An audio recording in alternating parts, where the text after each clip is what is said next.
Ding traffic ang sumalubong sa mga motorista sa bahagi ng Guadalupe. Sumalpok at inararok ng isang pampasaherong bus ang mga barrier sa istasyon ng EDSA alas 5:30 ng madaling araw. Nawasak ang kaliwang babang bahagi ng bus, nabasag ang windshield, nasira rin ang likurang bahagi at fire exit window. Ayon sa bus driver, kalalabas lang nila mula sa fleet sa Pasay City at patungo sa Cubao para magsakay ng mga pasahero. Na taxi, may iniwas. Na ikabig niya bandang kaliwa yung... May nabulaga sa barrier mo. Tapos? Nabumunggo, ma'am. Ano po bang ginawa ng taxi after?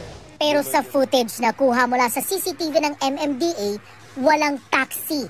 Isang bus na malayo ang pagitan ang sinusundang sasakyan ng naaksidenteng bus na mabilis ang sa mga barrier. Inararo ng bus ang 5 concrete at 2 plastic barriers. Damay rin ang isang traffic signage. Total wreck siya, ma'am. Tapos yung driver parang... Dahil sa nagkalat na barriers, mahigit 1 oras hindi nadaanan ng busway sa bahagi ng Guadalupe Station. Nasa 6,500 pesos ang halaga ng kada piraso habang 4,200 pesos naman ang plastic barrier ayon sa MMDA.